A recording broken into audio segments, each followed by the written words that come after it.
The title of today's talk is Patience in Samsara. I hope you don't think that our English is bad, because then it's the wrong spelling. It's spelled with TS rather than a CE. Although, if it's spelled with a CE, Khanti or patience is still needed when you're in Samsara, especially if you're a patient.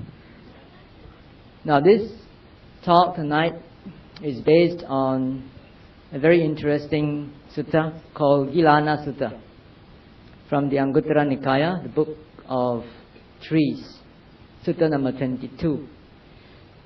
Gilana means a sick person or a patient. So it's a patient sutta. In this sutta, the Buddha compared three types of patients in this world to three types of people in this world who can benefit from his teachings.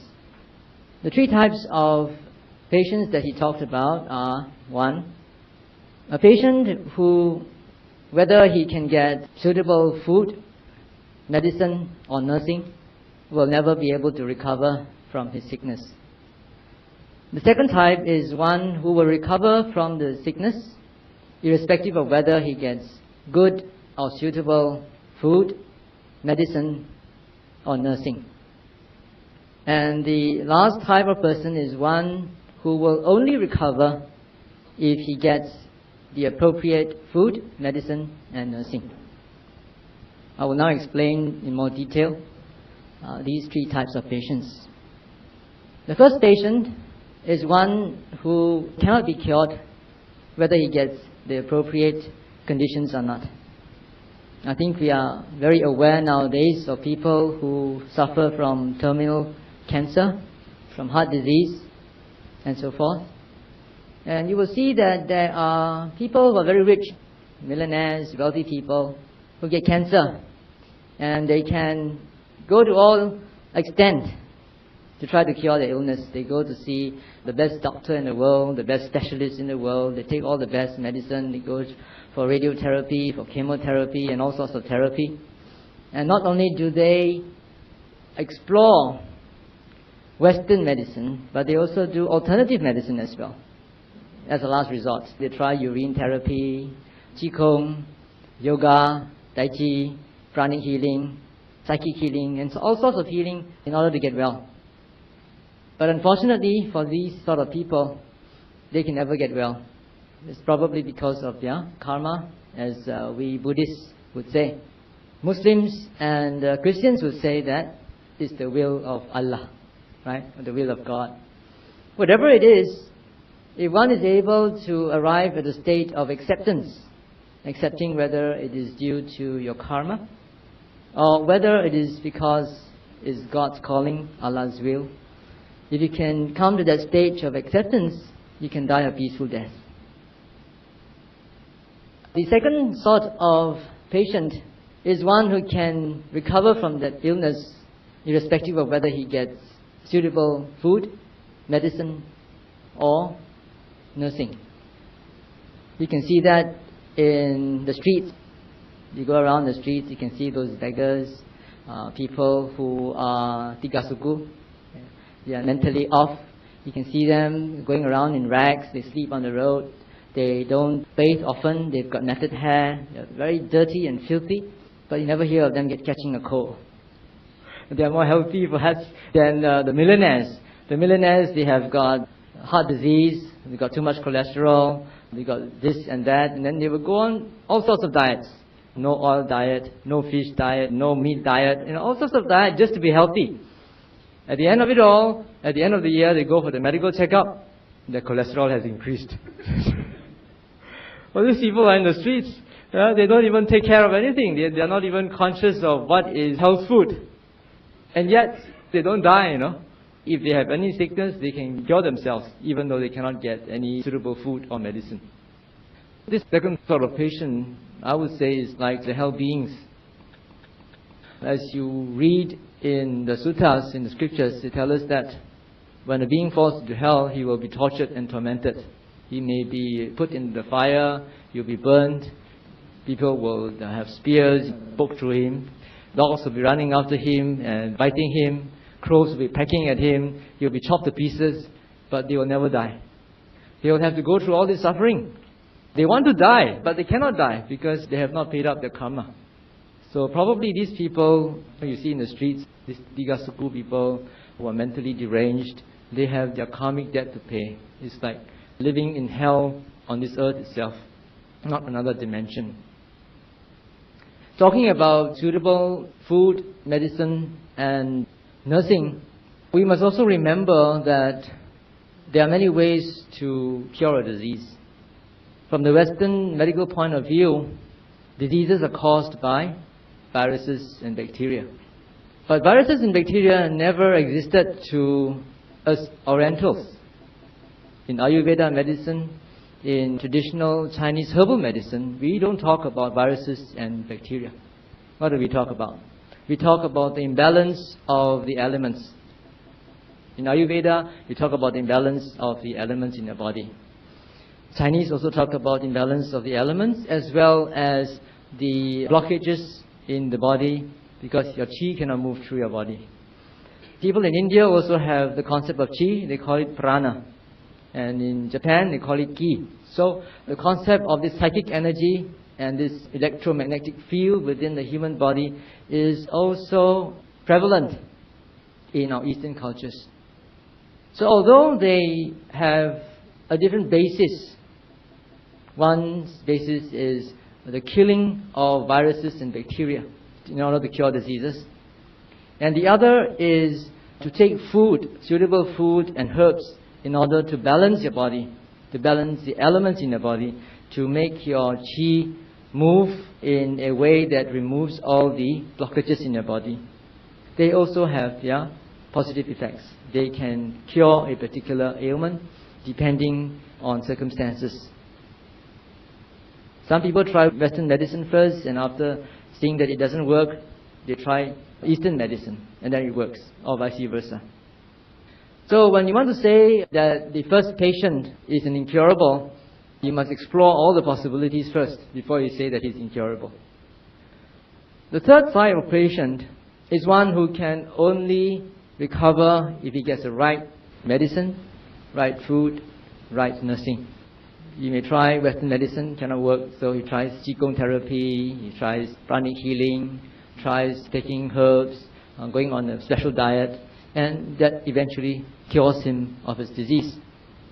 So the Buddha said that it is on account of this third sort of patient that he has allowed a special diet for sick monks, he has allowed medicine for sick monks, he has allowed nurses for a sick monk.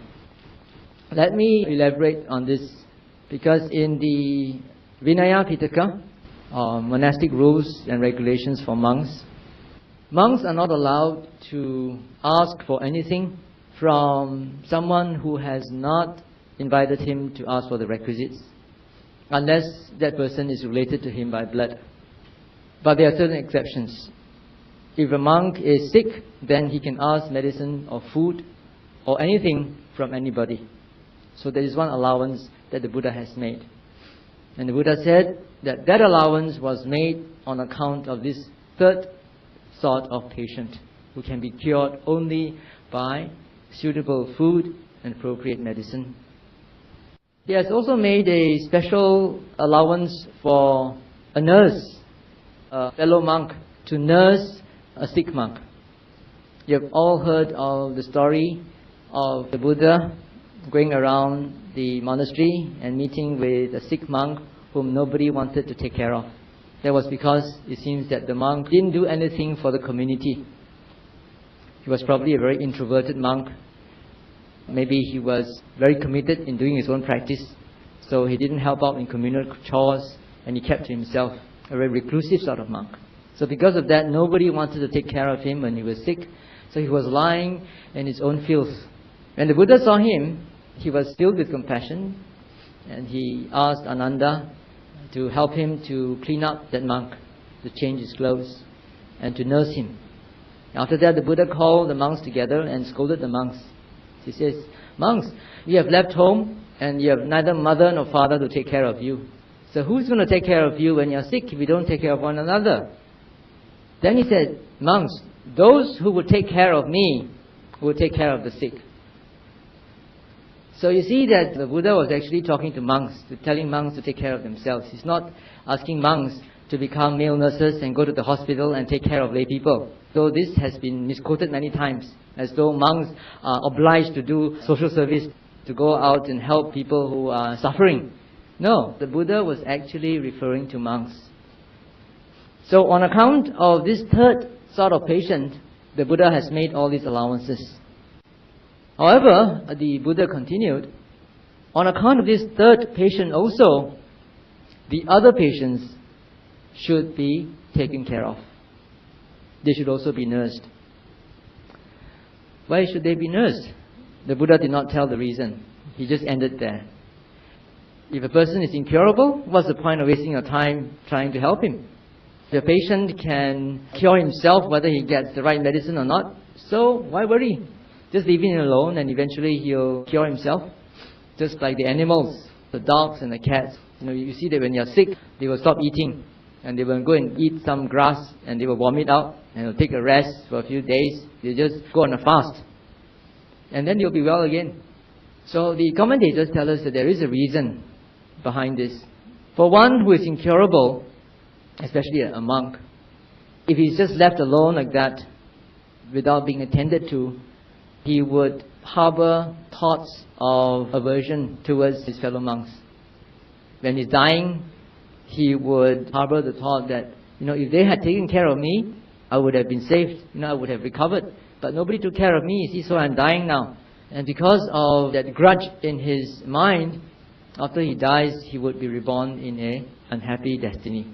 So because of that, the Buddha said that one should also take care of those who are incurable, or appears to be incurable. Although this sick person may be attended to by monks for a long time, and people know that he is incurable, he is struck with terminal cancer, he's got some incurable disease, and he's in a coma, he's on the life support system for many months, and doesn't seem to be any hope for him. So why not just abandon him? So, on the other hand, if one just continues to attend to this monk, and towards the end of his life, he may come to that level of acceptance that I talked about earlier. Psychologists have found that when it has been announced to a patient that he has a terminal disease, one of the first things is rejection, disbelief. Patients refuse to believe, refuse to accept the fact that he has contacted a terminal case. In fact, there's a denial, and there's always this question of why must it be me? So this is a very natural psychological occurrence for sick people. You know that, these monks, they are taking care so much of me. In spite of all their efforts, I still cannot be cured. It must be due to my own karma. So when he dies, he would die with a peaceful mind, accepting his karma. And because of that, he can go to a good destination. Then why does one need to attend to a person who can cure himself irrespective of whether he can get suitable food, medicine or nursing? That is because by helping him, he can get well sooner, and then he can apply himself to his work as a monk, then of course to the study and practice of the Dhamma Vinaya, and he can get confirmation in the holy life sooner. Now the Buddha then compared these three types of patients to three types of people in this world who can benefit from his teachings. The first type of person is one who can never benefit, I like to say this in Pali because it's not as simple as it seems. Neva okamati niyamang kusalesu dhammesu samattam. Never okamati enters niyamang, the path of assurance. Kusalesu dhammesu, in wholesome things. Samattam, perfection or correctness. This is the literal translation. So whether this person has a chance to meet the Buddha or not, whether he has a chance to listen to the Dhamma proclaimed by the Buddha or not, he will never be able to enter the path of assurance, the perfection of wholesome states. What does that mean? What is the path of assurance? What is the perfection of wholesome states? The commentary tells us that the path of assurance refers to the 4 supramundane paths, which means it's enlightenment. Samattam, perfection, rightness, correctness, refers to Nibbana. So what he's trying to say is that some people are such that even if they have the opportunity to meet the Buddha, even if they had the opportunity to listen to the Buddha's Dhamma, they will not be able to get enlightened. A couple of examples for this. During the Buddha's time, there were many people who had the chance to meet the Buddha, especially the 6 teachers who were contemporary to the Buddha. They met with the Buddha, they debated with him, and yet they could not realize the Dhamma. There were other wandering ascetics. They had the good opportunity to meet with the Buddha, to talk with him, to discuss and debate with him, and yet they could not benefit from the Buddha's teaching. The second sort of person is one who can enter into this path of assurance, the perfection of wholesome states, whether or not he meets with the Buddha or listens to the Buddha Dhamma. Now this is a very interesting part of the sutta. This person, whether he has the chance to meet the Buddha or not, whether he has the chance to listen to the Buddha's Dhamma or not, he can still get enlightened. What does this mean? The commentaries tell us that this means the Pacceka Buddhas. You know what Pacceka Buddhas are? Our understanding of the Pacceka Buddhas is based on the commentaries. They tell us that the Pacceka Buddha is one who is self-enlightened out of the Buddha Sasana, and they are unable to preach the Dhamma to others. They are loners, and they don't need a teacher to get enlightened. But they can exist only outside the Buddha Sasana. Outside the Buddha Sasana means when the Buddha Sasana has disappeared from the face of the earth. Now, let me go on to the third sort of person before I come back to this one. The third sort of person is one who can only enter the path of assurance, the perfection of wholesome states, if he or she meets with the Buddha or listens to the Buddha Dhamma.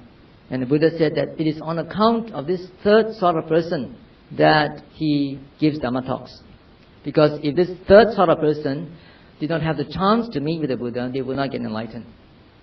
However, the Buddha said that on account of this third sort of person, the Dhamma should also be preached to the other types of persons.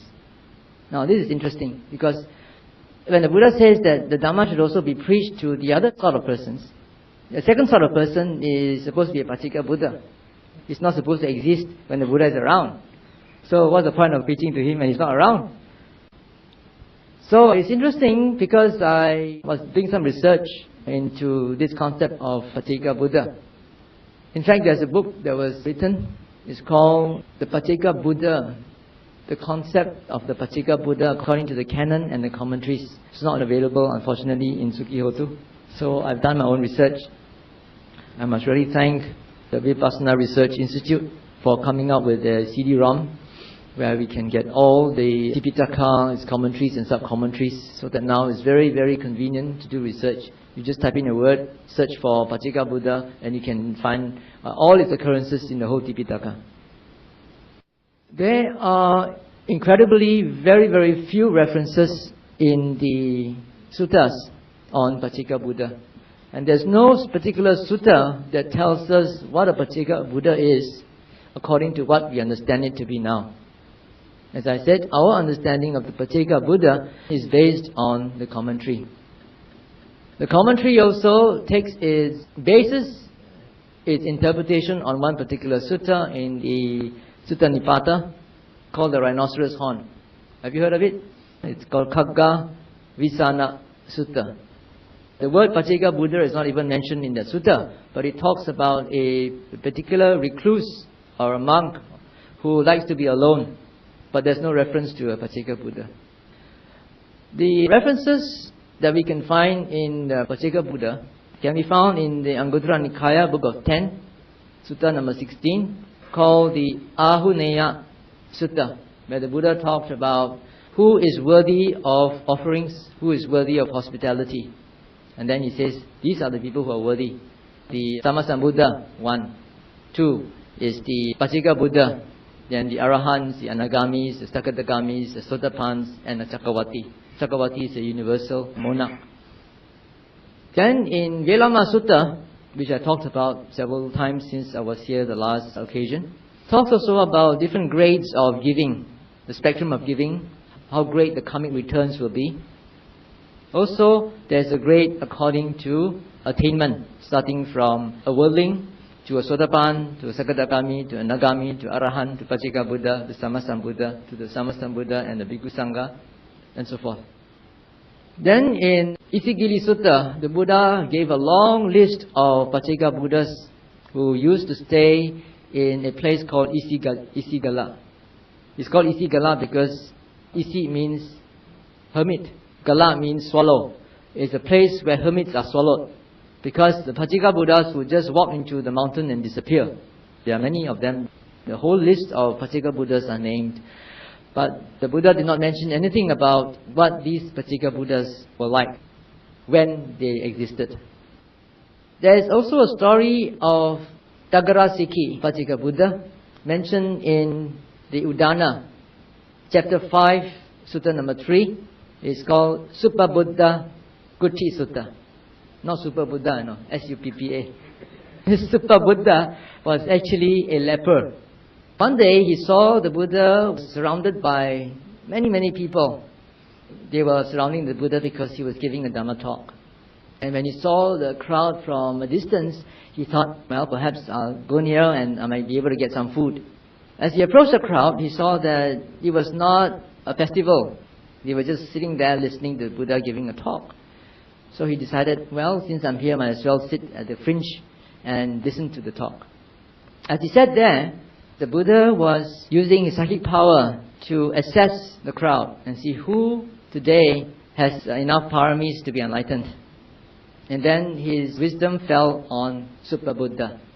It seems that Suppa Buddha had the paramis to be enlightened on the very day. He was a leper. He came actually for food, but instead of that, he got spiritual food. He listened to the Buddha's Dhamma. Then the Buddha was observing him mentally all the time. And when he saw that the Suppa Buddha's mind was pliant, receptive, and free of the hindrances, then he talked about the Four Noble Truths. At the end of which, Suppa Buddha got the Dhamma eye. Don't know whether he did jhana or not before that. After that, at the end of the talk, he approached the Buddha and praised the Buddha. This is like holding a lamp in darkness so you can see the light. This is the stock phrase. And he took refuge in the Triple Gem for life. Shortly afterwards, he was gored to death by a cow. So the monks were wondering what happened to him. He was a leper and he had sat at the fringe of the audience listening to Buddha's talk. And now what had happened to him? Where has he gone to after his death? During the Buddha's time, leprosy was a dreadful disease where there was no cure. And so anyone who had contracted this disease would be an outcast. They would be ostracized. They cannot come near anyone for fear of infection. So he was not only a leper, he was an outcast, he was poor, dressed in rags, very poor. And yet, after he died, he was born in Tawatingsa, heaven. Then the bhikkhus went to ask the Buddha, what happened to this guy? And the Buddha says, well, he's very clever. He didn't torment me with too many questions. He just listened to my talk and now he has got the Ariyadana, the wealth of a noble one. Now he's reborn in Tawatingsa. So the Buddha talked about his past. He said that in a past life, this Suppa Buddha was actually a rich man's son. One day he was going to the park for amusement, and along the way he met a Pachika Buddha called Taggarasiki. When he saw him, he looked down upon him and says, what is this leper doing around with the rags? And then he spat on him. He wouldn't know that he's a Pachika Buddha, he's just like another Swami. And you go to India, you see all these Swamis all over the place, you don't know which one is the real one and which one is not. It's just like now you go, you see all these bogus monks around, you don't know who is the real monk and who is not. So he spat on him with disdain and contempt. And because of that, he spent many hundreds of years, thousands of years, thousands and thousands of years in hell.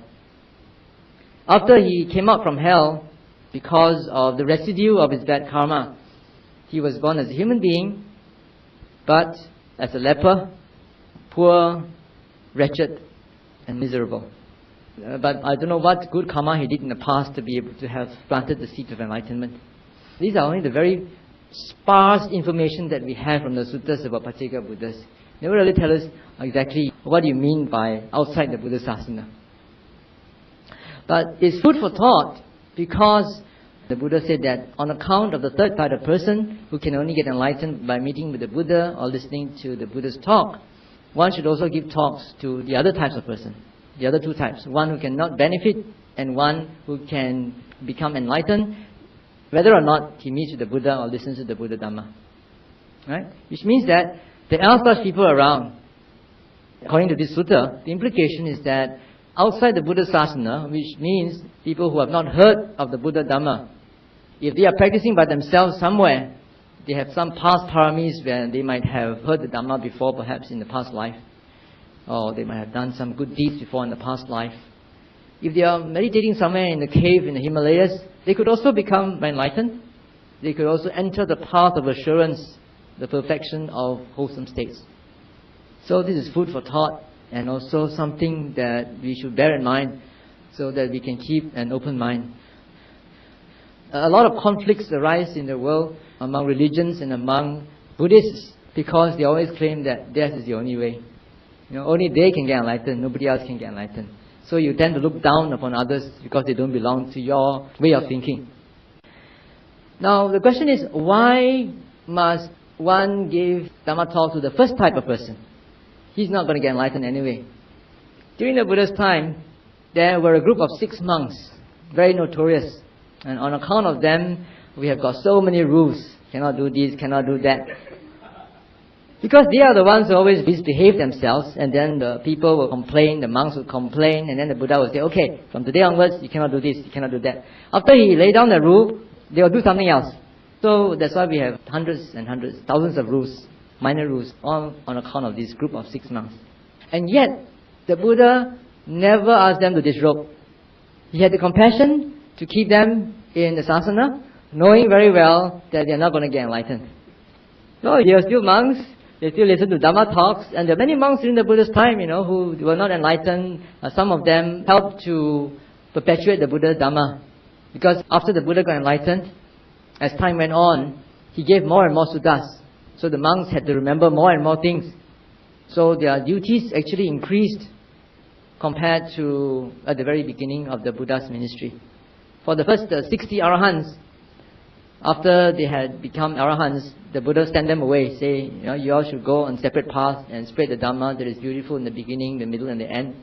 At that time, they didn't have much to learn, They just heard 1 or 2 Dhamma talks, Dhammacakkappavattana Sutta, Anattalakkana Sutta, fire sermon. And after that, they were away already, teaching the Dhamma, no Vinaya yet. But later on, as more and more rules were set, as more and more discourses were given by the Buddha, and because we had no tape recorders during that time, we had no books, and everything had to be learned by heart and memorized and stored in the chip in your mind.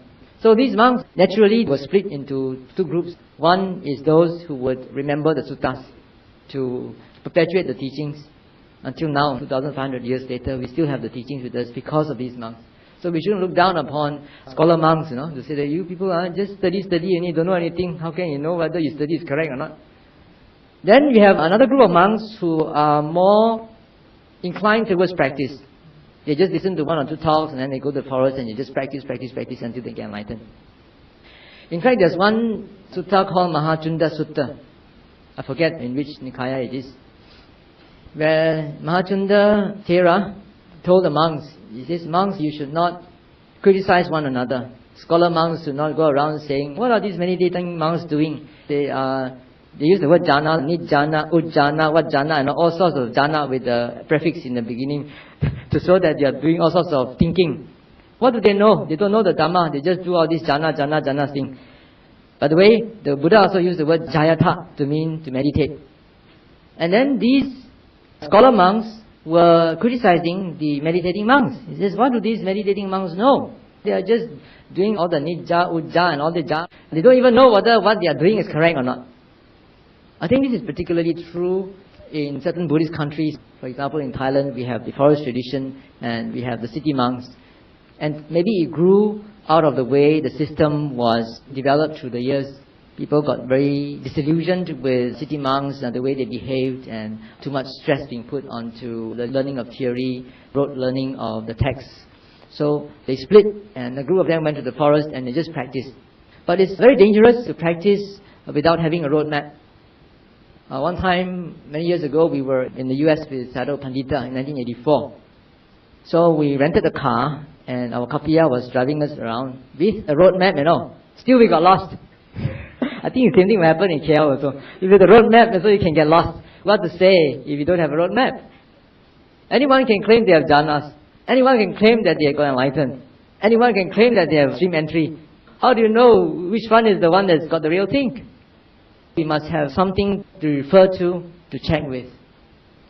So that's why the Buddha said that these other two types of people should also be given Dhamma talks. The first one, even though they cannot get enlightened in this very life, at least they will have the chance to lay the foundation for a future life. Now, the word that I translated just now, I'll go through the Pali again. Okamati niyamam. Okamati is to enter.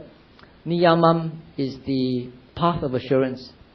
In many suttas, the word niyama refers to the Noble Eightfold Path, to the four paths to enlightenment. And in many suttas, the word sammattam, kusulesu dhammesu sammattam. Sammattam actually comes from the word samma. Samma ditti, samma sankappa and all that. So sammattam is an abstract noun ending with a double T at the end, which means that it's a state of rightness, state of correctness, perfection. In one sutta called Michatta Sutta in the Samyutta Nikaya, and also another Michatta Sutta in the Anguttara Nikaya. There are two Michatta Suttas. Michatta is the opposite of Sammatta. You put the double T at the end, so the state of wrongness. So the Buddha was trying to differentiate between Michatta and Sammatta. In the Samyutta Nikaya, Magga Samyutta, when he talks about Sammatta, he talks about the Noble Eightfold Path. So you start with Samadhi, you end with Sammasamadhi. Then in the Anguttara Nikaya, in the Book of Tenths, Sutta 103, which is also called Michatta Sutta, he talks about Sammatta as having 10 factors, starting with Samadhi. One who has got Samadhi will have right thought. One who has right thought will have right action and so forth. He does it in a linear way. After Sammasamadhi, it's not the end, he adds two more things. Now, we understand Samadhi to be both an understanding of karma as well as samajnana. Because we only talk about Noble Eightfold Path, we don't talk about the last two samattas. The last two samattas are samajnana and sama vimutti. Samajnana is right knowledge or right insight, and sama vimutti is right liberation. So that is actually the culmination of the Noble Eightfold Path. It does not culminate in sama samadhi, but it culminates in sama vimutti, right liberation. Michatta is the opposite. It starts off with wrong view, it ends with wrong liberation. Wrong liberation means you have misconception of liberation. You think that you're liberated, but actually you're not. And I think that many people are probably more Michatta than Sammatta. So the Buddha says that it is on account of this third sort of person that he has given Dhamma talk, and he has also allowed the monks to give Dhamma talks. During the Buddha's time, many of them were meditative, and on Uposatha days, on the full moon day and the 8th day of the waning and the waxing moon, they just gather around and sit in meditation very quietly. Then the people started to criticize these monks. They say, these monks, are just like animals. They don't talk to one another. Whereas the sectarians, non-Buddhist monastics, at least they give Dhamma talks on such Uposatha days. On account of that, the Buddha allowed the monks to give Dhamma talks on Uposatha days. So every 8th day, there is a Dhamma talk. This sutta, as I said earlier, is very interesting, although it's a very short sutta, because it shows us the possibility that there can be other enlightened beings outside the Buddha Sasana. When I say outside the Buddha Sasana, I mean not necessarily when the Buddha Sasana has disappeared completely from the face of earth. What I mean is that in places where the Buddha Sasana is not known, you could have people who are enlightened. They might have some past paramis before, and they could be what the suttas mean by Pacceka Buddhas. Right, so today I'm going to end the talk early so to give you more chance to ask questions. Last time we asked so much questions that it blew. There was a blackout instead of enlightenment. Okay, any questions?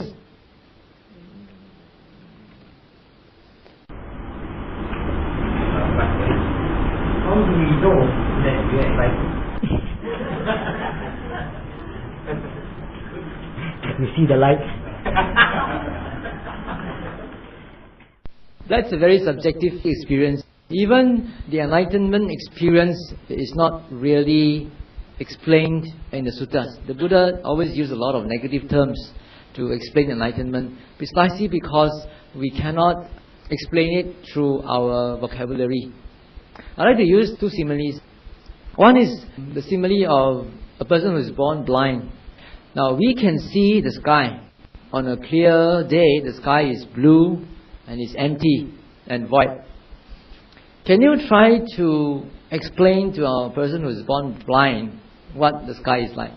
You say it's empty, it's void, it's blue, you will know what you mean.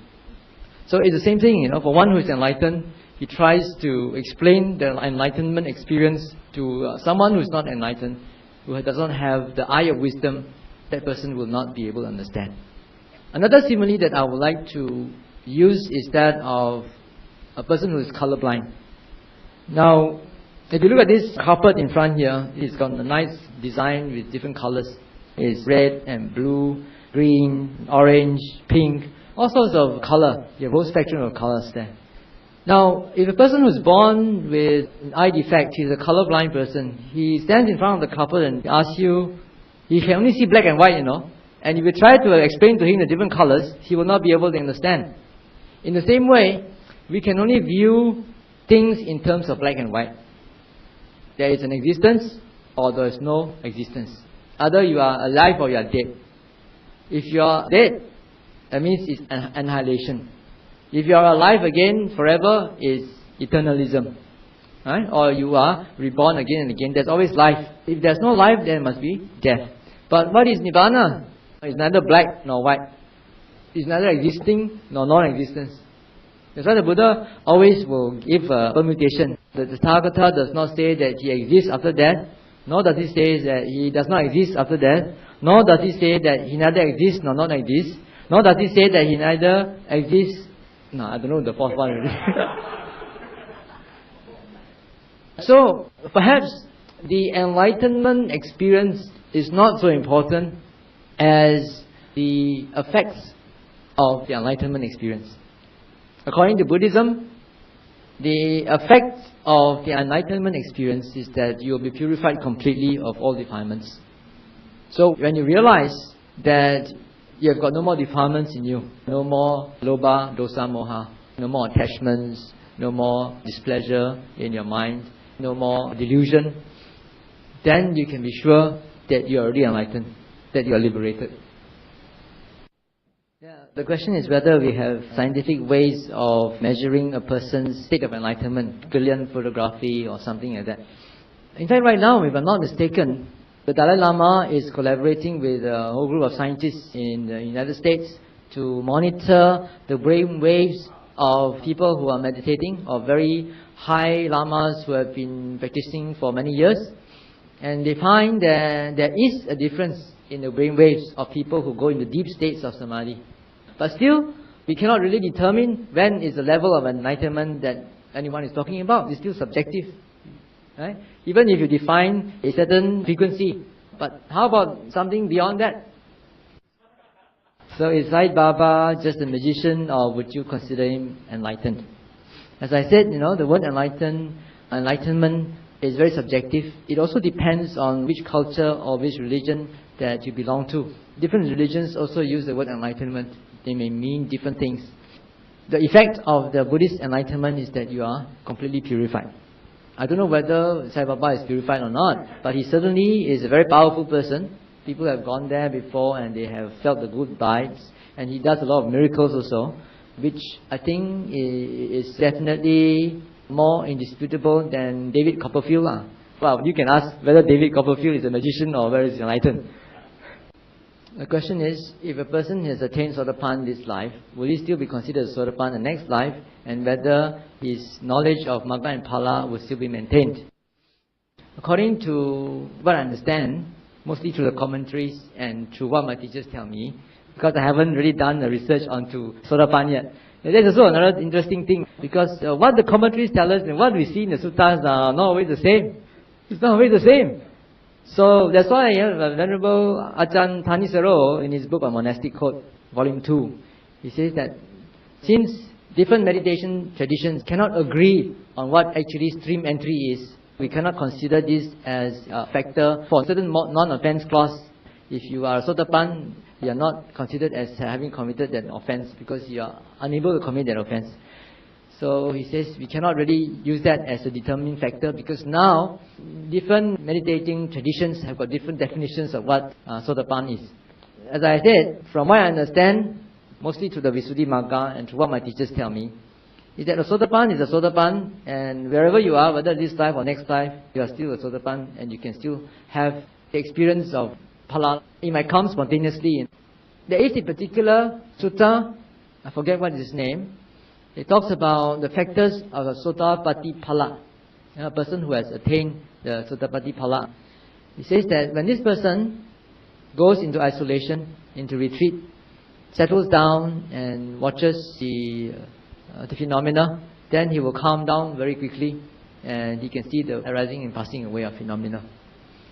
There are several other factors also, that he will have unshakable faith in the Buddha, the Dhamma and the Sangha. Another quality of a Sotapanna is that he will not be able to fall into the lower realms. In order to fall into the lower realms, to become a ghost or an animal or a hell being, then you have to create a karma for it. And the karma that has the potential to land you in such woeful planes is breaking the 5 precepts. From what the scriptures tell us, scriptures means the suttas as well as the commentaries, once a person has attained Sotapanna, then he will no longer be able to create more karma so that he will be reborn in such woeful planes. And whatever bad karma that he has created in the past will become defunct.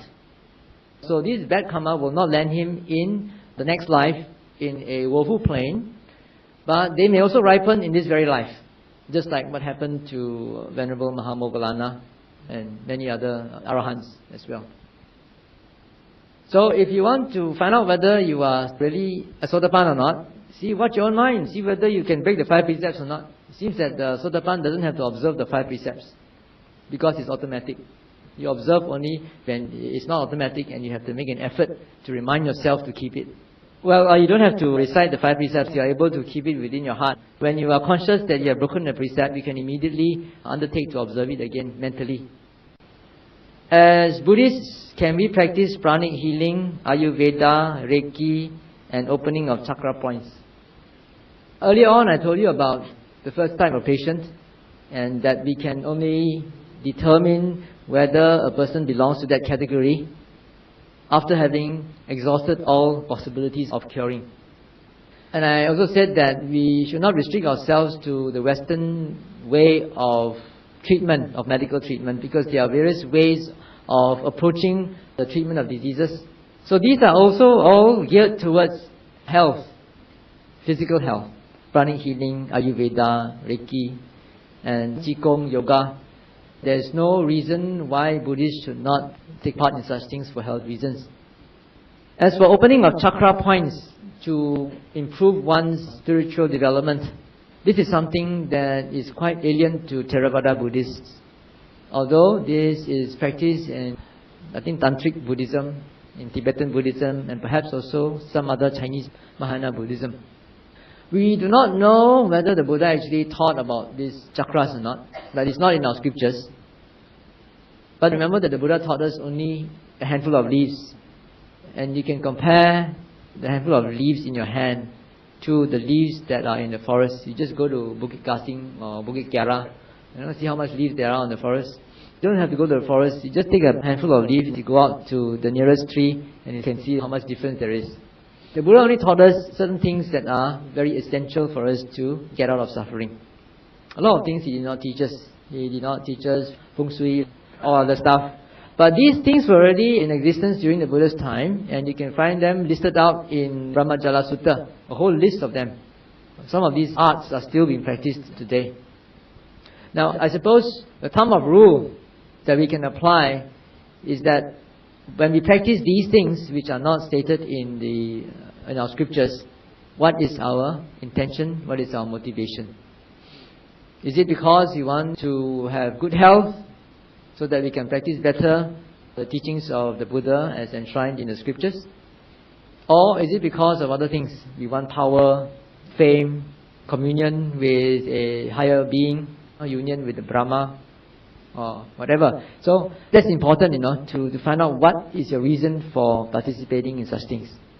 If your reason for participating in such things is in order to help you to get out of samsara faster and smoother, then it should be okay. Just now I mentioned about 2 additional factors to the Noble Eightfold Path. So Mr. Boy is asking, he says, we have enough problem trying to practice the Eightfold Noble Path. How do we practice the extra 2 factors? This sammattam, as I said, means perfection or the state of correctness or rightness. It does not necessarily mean it's a path in that sense. It has these factors because the Noble Eightfold Path, as explained in this particular sutta called the Miccata Sutta, the path factors are explained in a linear fashion. When you have right view of the law of karma, for example, you have right view that it's possible to get enlightened, then that will motivate you to have right thoughts. Because the mind is a forerunner of all things. But if you are talking about karma, you better control your thoughts. Then you have right thoughts that will lead to right action. Because the action is a translation of what you think. Right action will also influence your right livelihood. That will also influence right effort. Actually, right effort is also right from the beginning.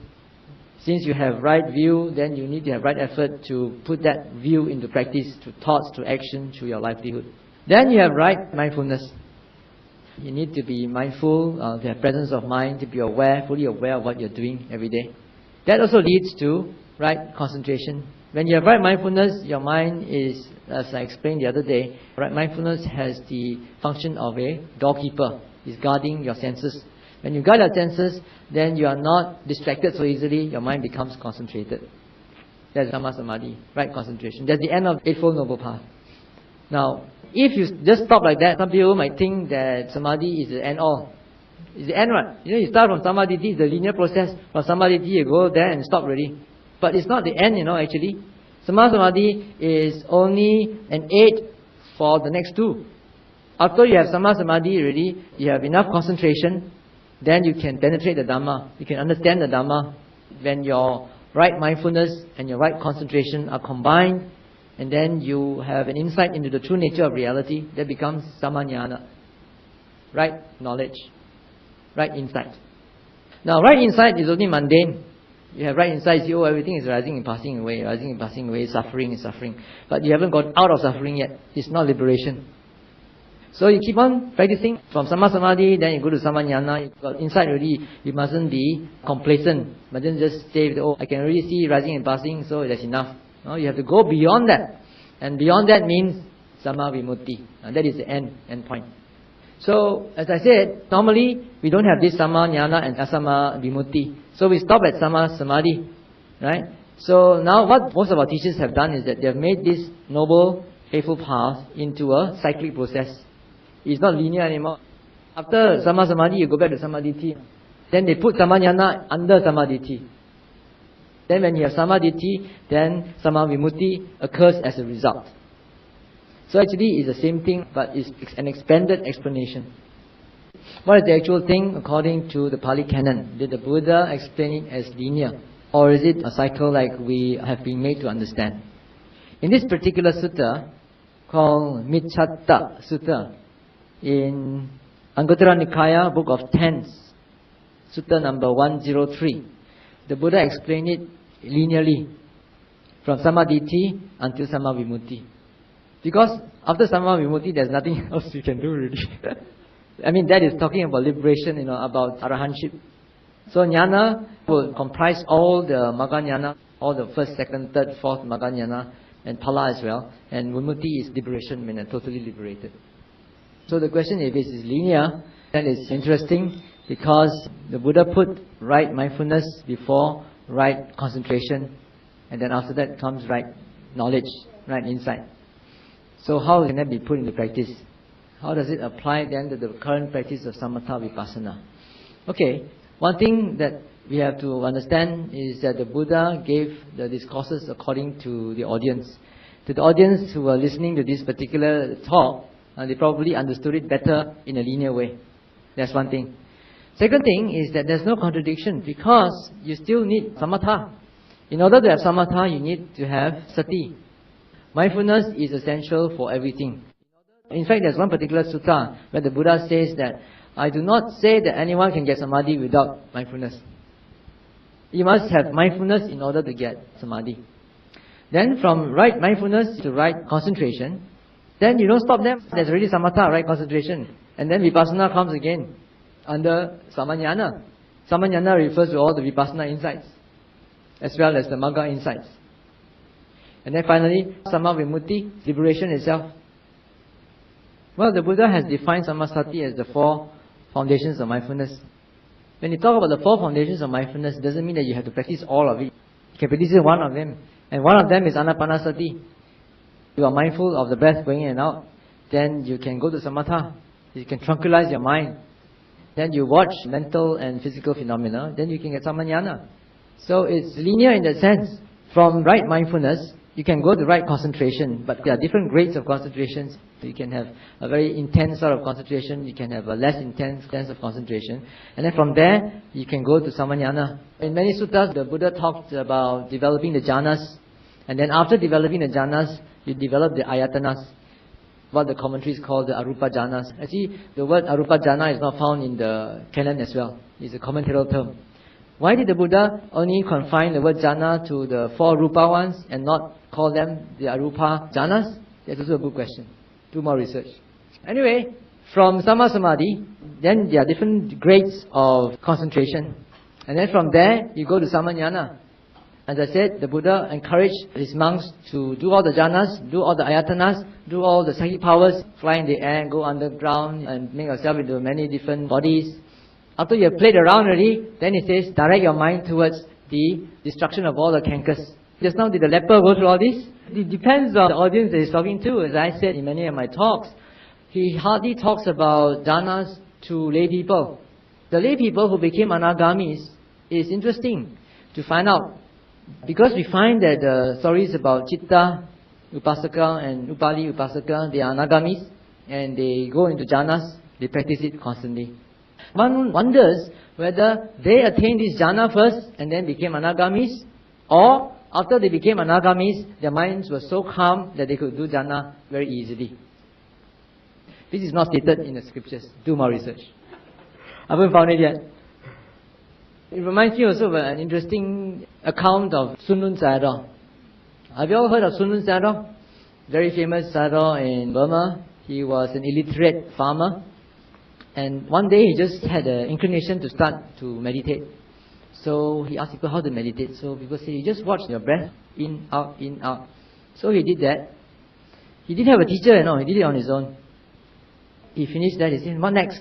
He says, not only must you know the in-out, you must know the contact as well as the awareness, mind and matter. Contact, the touch as well as the awareness of the touch. So he went back and he did that. And then as he did that, he got certain psychic powers, clairvoyance. He could see people are going to get into trouble soon. Then he would go around and say, hey, you better watch out, in a few days' time you're going to get into trouble. And it really happened. And so when people saw him, they got scared and did not go near him. Eventually, he practiced on his own, and he became, according to what I read, he became a Sotapan, Sakadagami, and Anagami, all by himself. And after he became an Anagami or an Arahant, before that he didn't get jhana. He was watching the touch point and consciousness, awareness and sensation, awareness, sensation, awareness, sensation. And then he got his path. After he became an Arahant, he went to see some famous sayadaws in Mandalay. He was actually only a Samanera at that time, a big Samanera. So they convinced him to become a Bhikkhu. He said, "Do you want to become a Bhikkhu?" He said, "I prefer to be a Samanera." But anyway, in Burma, it's very unusual for a grown-up to be a Samanera. So they managed to persuade him to become a Bhikkhu. And after that, the sayadaws, because they were learned, they know the Visuddhimagga and all that, they taught him to do all the jhanas and to do all the psychic powers. And he got them very easily. He got them all very easily because he was already in Arahant. So his mind was very easy, very malleable. So he got all the psychic powers, and then he tried to recollect, what did I do in the past that I can get enlightened in this life? Then he reflected his past life, and he found that he was a parrot in one life. And at that time, one Buddha was around. I think it was Kassapa Buddha. And as a parrot, he offered a fruit to Kassapa Buddha. And it seems, according to his psychic powers, at that time, he said that was his main condition for getting enlightened. But after that, he found that he had many animal lives, very few human lives. That's why he's just an illiterate farmer. It's just surprising that he could get all these psychic powers only after his attainment. So that makes me wonder whether this is also what happened during the Buddha's time, because you can hardly find any sutta where the Buddha taught the lay people jhanas. Hardly any suttas. And yet, you can see Upali, the Upasaka, or Chitta, the Upasaka, claiming that they go into jhanas frequently. They were very anagamis. The question is, for the first type of patient who's incurable, suppose he's on life support system and his body is festering with balls, and then if under the doctor's advice, one were to disconnect the life support system out of compassion, not with the intention of taking life, what would the karma be like? You've already defined it, actually. You say you didn't take life and you were so sure that your intention was compassion. If you do something out of compassion and without the intention to kill, then it will be something wholesome. Right? Now, the question of whether it is ethical to remove or disconnect the life support system is a very hot topic among Buddhist circles. Some people are of the view that it's okay to disconnect, like you said, if you don't have the intention to kill, knowing that that person is going to fare according to his own karma. It's quite different from encouraging him to commit suicide or to give him something to eat to terminate his life. That's something active. But this one is removing a support system because the doctor said that it's a hopeless case. Having said that, I'd like to tell you two stories. If you attended the World Conference of Buddhism 2 years ago, Ajahn Brahm was there, and there was one lady from Singapore who came up to testify that when she was certified to be in a state of coma and the doctors had really advised the children to disconnect the life support system, she was still conscious and she was hoping that they would not disconnect. And when the doctor said that, she was trying to move her body to show that she was still alive. But she couldn't. She was just paralyzed. But the children did not have the heart to disconnect the support system. And after several days, she regained consciousness. And after that, she did physiotherapy and she could walk again. This is one story. Another story is that of Venerable Mahasi Sayadaw, my Upachaya. I was there when he died in 1982. Now, the circumstances of his death are like that. He was in his office in the evening with his attendant monk. And then suddenly he told his attendant monk, I know something snapped in my brain. And then after that he slumped over. So immediately they called the ambulance, took him to the hospital. And he was in a coma for a few days. A few days later, the president of the association came with his committee members, came to see Sayadaw Pandita. Sayadaw Pandita was, at that time, the third in command. The second in command was Sayadaw Sujata in seniority, but he actually had a heart problem, and so he's only a figurehead. Sayadaw Pandita is the one who's making all the administrative decisions.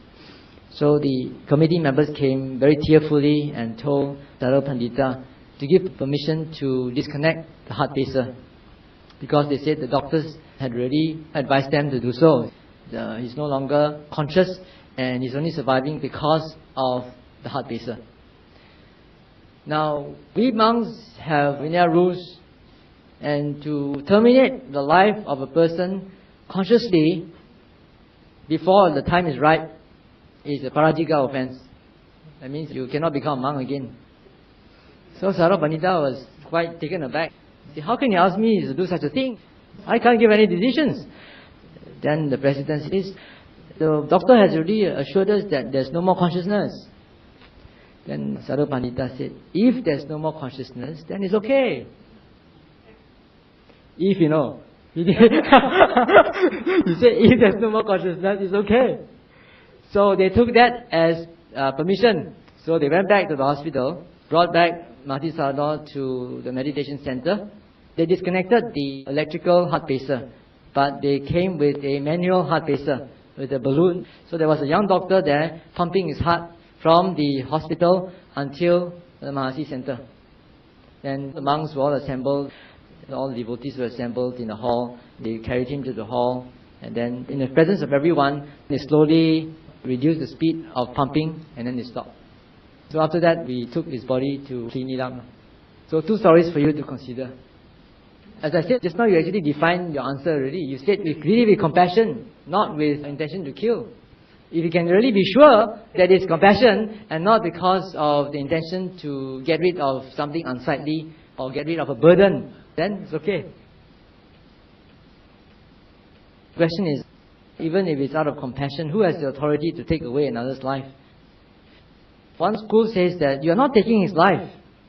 He is already going. And he might not even be there anymore. This heart pacer is only something mechanical, pumping the blood all around. So you got 2 stories for you to consider, up to you to make your own decision. The question is, if one has a heart attack, he's sent to the hospital, the doctor says that this heart is too strong, he can undergo a bypass, and in the process of doing the bypass, he dies. It is very obvious because the doctor's main intention was not to kill at all. They were trying to save you, and in the process, if you die, that's too bad. He asks whether Sunung Sayadaw can be considered a Pachika Buddha because he did not really listen to the Dhamma. But he did listen to the Dhamma, didn't he? He asked someone how to meditate, and that guy told him, you watch your breath, and then after that you watch the touch point and the consciousness. So there is really Dhamma, listen up. And then after that, the Sayadaw taught him how to go into jhana and do all the psychic powers. It's not like now where we have to go through a proper training to get enlightened. He did it by himself. Yeah, you must remember that even during the Buddha's time, there were many people like that. They just heard a small thing and then got enlightened. And also because he's within the Buddha Sasana, he's in a Buddhist country, and in the Buddhist culture there, he would have listened to Dhamma talks before. If you ask me something like whether Krishnamurti can be considered a Pachika Buddha or not, then that's another question, because his teachings are very close to the Buddha's teaching of anatta, and he does a lot of Chittanupassana also, watching the mind. When you meditate and when you've got sloth and torpor, should you continue? In the 4th foundation of mindfulness, Dhammanupassana, contemplation of the Dhamma. The first section is the contemplation of the hindrances. If you have sloth and torpor, you're supposed to be aware that you have sloth and torpor. And then also in a sutta called Chapala Sutta, the Venerable Moggallana was having a lot of sloth and torpor, and the Buddha gave him a whole list of things to do. So you can refer to that sutta. They say that you only remember the last one. The last thing to do is go and sleep. The first there are many other things to do. To look at light, to pull our ears, to try to recite the Dhamma, to try to recollect the Dhamma, try to increase your vitaka. There are many ways. You just look up any meditation manual and you can find out.